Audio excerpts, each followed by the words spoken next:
me ka gani a kaina? Jaula. To ka ga wannan jar hular ba ta yaudara ba ce. Wannan jar hular da gaske nake yi.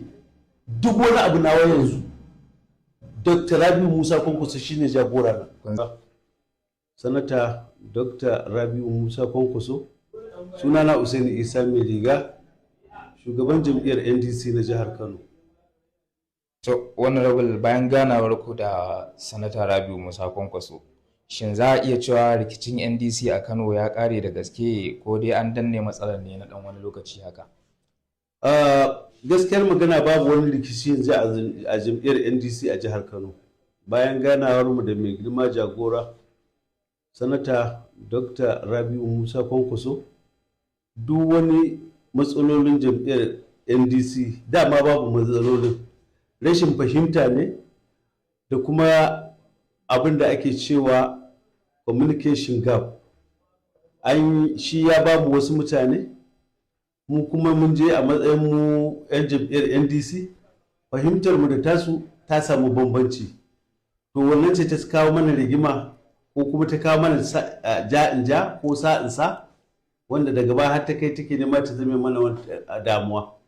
Amma cikin ikon Allah bayan zaman mu da shi sai muka gane shugaba ne adali, jagora ne abun bi, wanda yake kuma yana da gaskiya daidai gwargwaron tasa, kuma mun ga irin yadda nuna adalci a kanmu. Kun zargi Kwankwaso da kokarin kwace shugabanci a NDC a Kano, duk da cewa kwanan nan ya shiga jam'iyyar.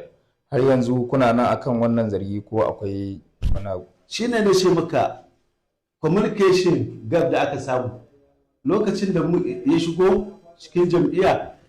Mun je wurinsa kuma ya karɓe mu hannu biyu kuma ya girmama mu mun girmama shi. Amma bayan ya tambaye mu cewa kun yi congress, muka ce mun yi. To sai ce to ya kuke so a yi?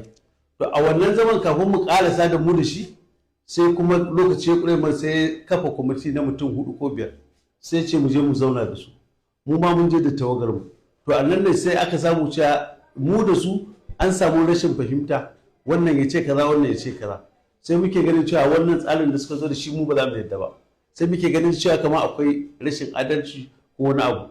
To daga baya mun haɗu da shi kuma mu da shi aka yi abu, kuma wanda ya kai mu har zuwa wurin jagororin jam'iyyar NDC na ƙasa gaba ɗaya, wurin mai girma tsohon gwamnan jihar Bayelsa Sarika Dixon, da kuma shugaban jam'iyyar NDC na Northwest Alhaji Muhammadu Sabo Kinzo. Aka zauna aka yi maganganu, shi kuma ya tafi tare da deputy gwamna, sai cikin ikon Allah aka warware. Misali sai suka a junansu da shi da Lila, wato da shi da Sarika Dixon, sai aka aka kasafta shugabanci 60-40. Amma a 60-40 din nan babu chairman. Chairman an ce da shi jagora, chairman nasa ne, sai abin da ya yanke a kansa. Sai suka ɗauki kaso 60 suka ba mu kaso 40. Bayan nan sai ce to kai Usaini mai riga, na ɗauki chairman duk da nawa ne na baka, ka je ka ci gaba da shugabanci a jihar Kano. Kaga wannan da gani anan kaga rashin, kamar yadda na gaya maka, rashin fahimta ne, adali ne, kuma ya yi mana adalci, mun gode. To misali idan shugabancin jam'iyya daga Abuja ya umarce ku da a rusa shugabanci a jihar Kano, a yi sulhu da sabbin shigowa, za ku amince? Jiya aka yi congress a duk jihohin Najeriya na jam'iyyar NDC. Kaga umarni aka bani daga ƙasa cewa kada ne congress ne a jiha saboda shigowar jagora Rabiu Musa Kwankwaso, kuma ban yi ba. Kaga kowane irin hukunci umarni za a ban, kowane ne ai zan yi, tunda ni mai biyayya ne ga jam'iyya, ɗan siyasa ne.